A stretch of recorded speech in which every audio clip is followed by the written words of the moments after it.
The professor, he don't like that. Stop reaching on him. Professor, don't call nothing official. Professor! Professor! There you go. Alley-oop. Oh, baby. The professor. Oh!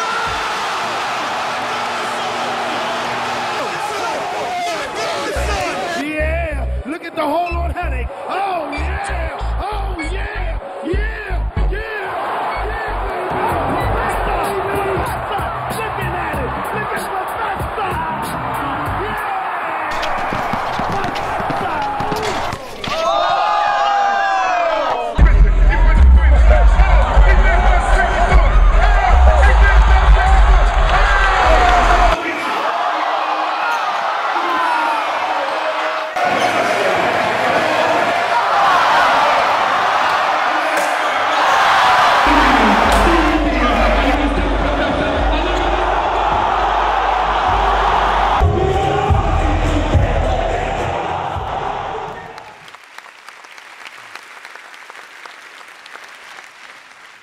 Good afternoon. My name is Grayson Boucher, better known as the Professor.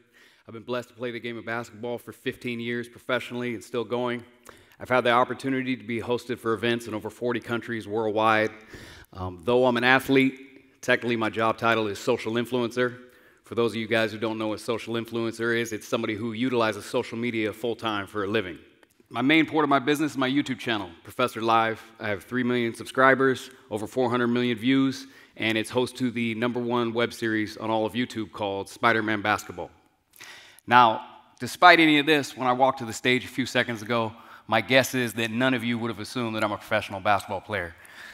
I'm a short white guy. I don't have any outstanding athletic features. I'm not tall, not big. So when people hear that I'm a pro ball player, they tend to ask two things. First thing they ask is how? How is it that you're a professional ball player based on your size and stature? The second thing they ask is why? Why are you not in the NBA? Because when people think about a long-standing basketball career, they tend to think of the NBA. So that's why I'm here today. I want to take you guys through my journey and answer those couple of questions.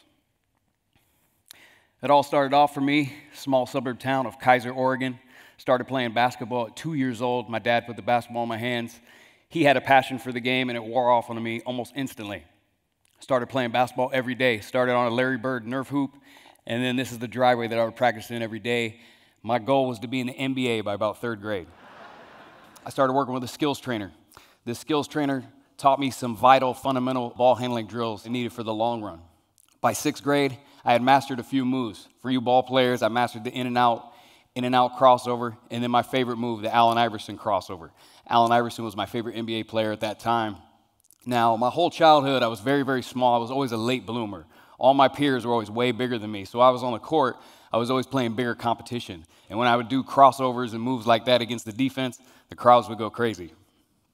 Freshman year in high school, I was 4'11", 85 pounds. As you can see, number 10, much smaller than my teammates.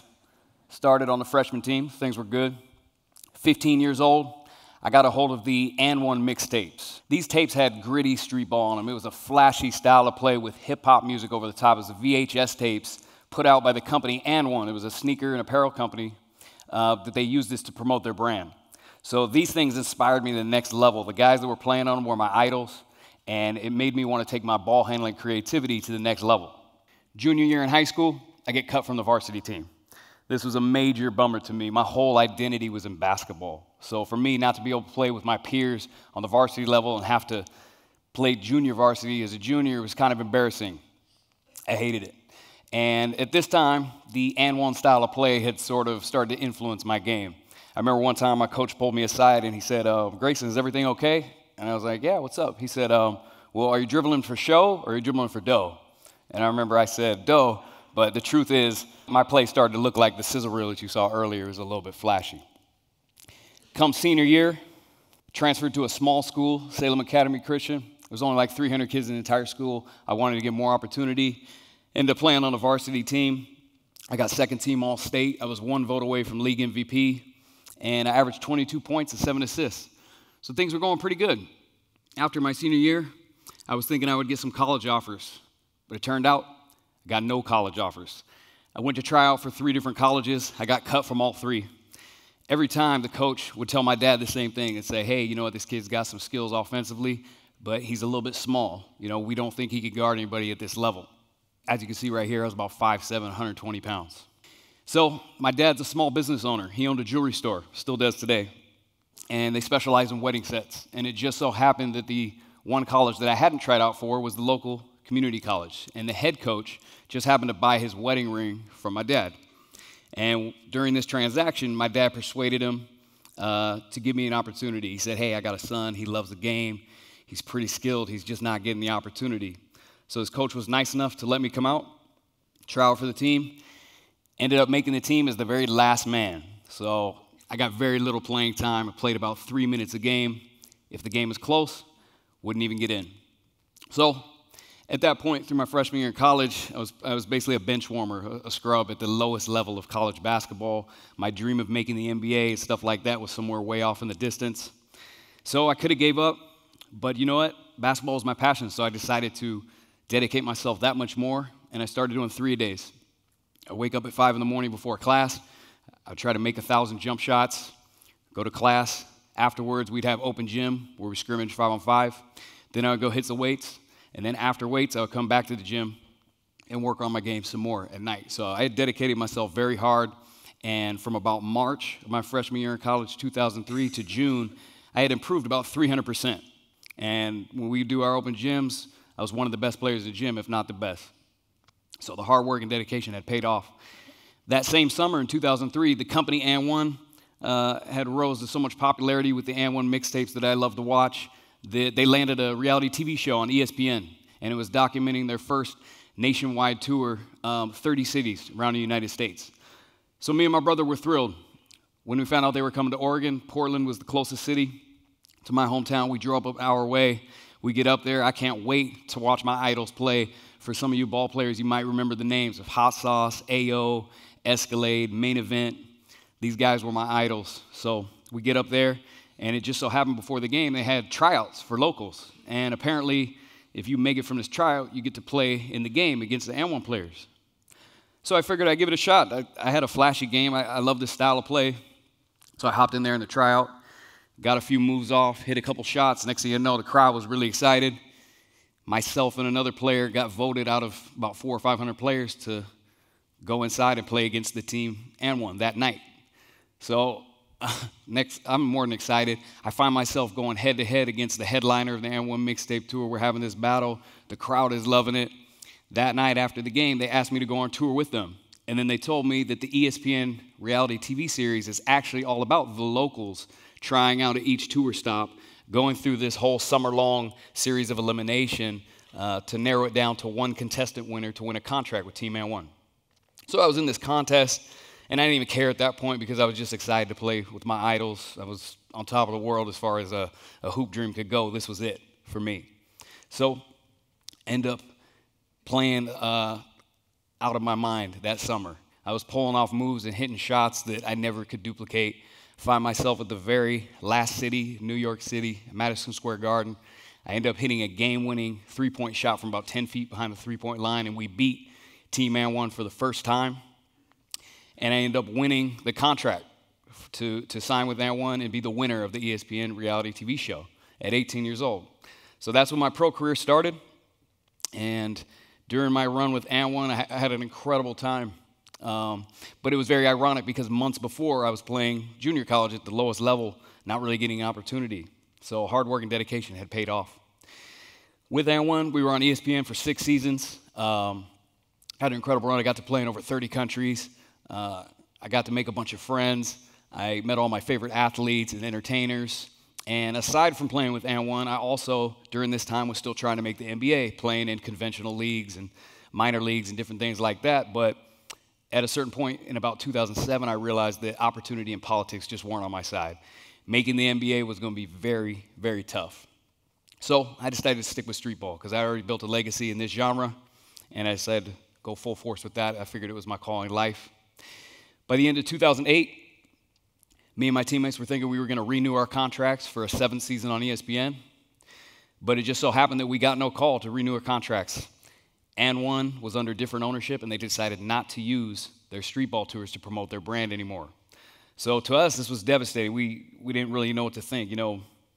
I hadn't prepared for the next phase of life. So I found myself in 2009 with about less than $200 in my bank account. I didn't know what to do to make ends meet. It just so happened that in my closet, I found this box that I had kept 75 of my &1 game jerseys. And I knew that these held a lot of value because worldwide, even though we weren't re-upping for the next year, &1 street ball was still very, very popular. So I sold all my jerseys on eBay anonymously. I ended up making like 30 grand, and I lived off that for about 6 months until I could get on my feet. Other than that, I was doing a few clinics here and there, some training stuff, and I would do like one-off games globally. So I'd do like an Africa game, do a game in Brazil, Russia, but the games didn't come every month. We might have a couple games 1 month and 3 months no games. So it was really hard to make ends meet. 2011, ended up meeting a guy in Los Angeles who said that he wanted to start another street ball company. He wanted to pick up where &1 left off.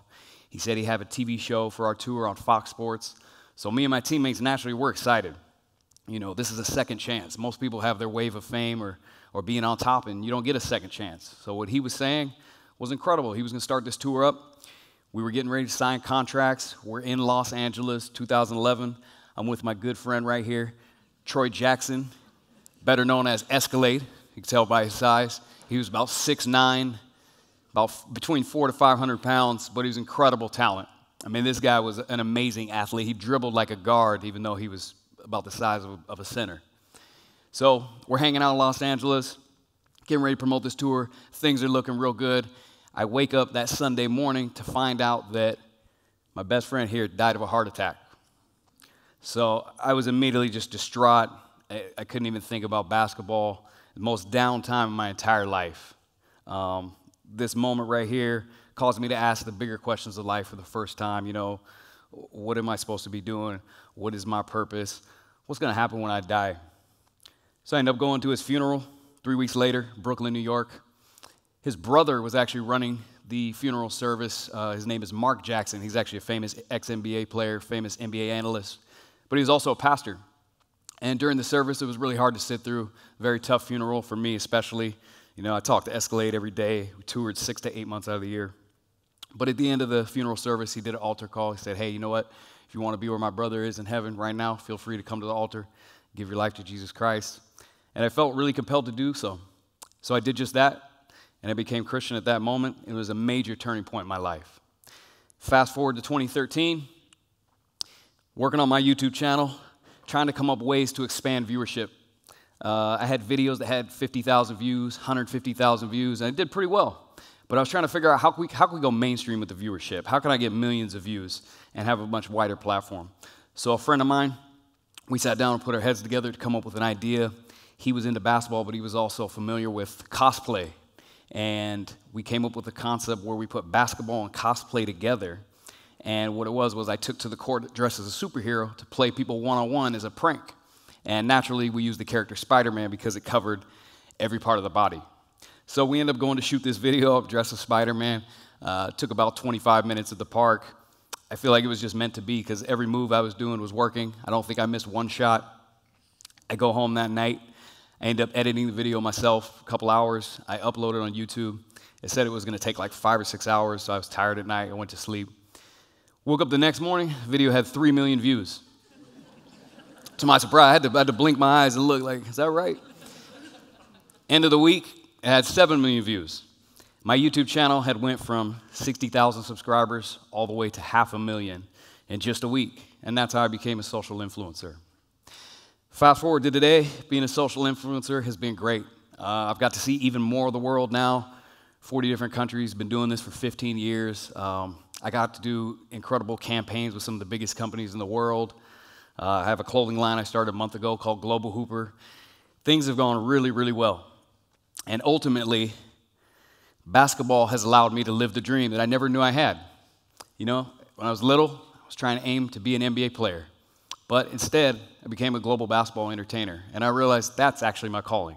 And it was so much of a better fit for me. So I hope today you guys could draw some encouragement, inspiration from my story. But I want to send you away with 3 things that I learned. Number 1, you have to prove yourself every day. Number 2, Hearing no isn't the end of the road. And number 3, I would encourage everybody to try to seek their passion, because I think often that's where you can find your purpose. Thank you guys for your time.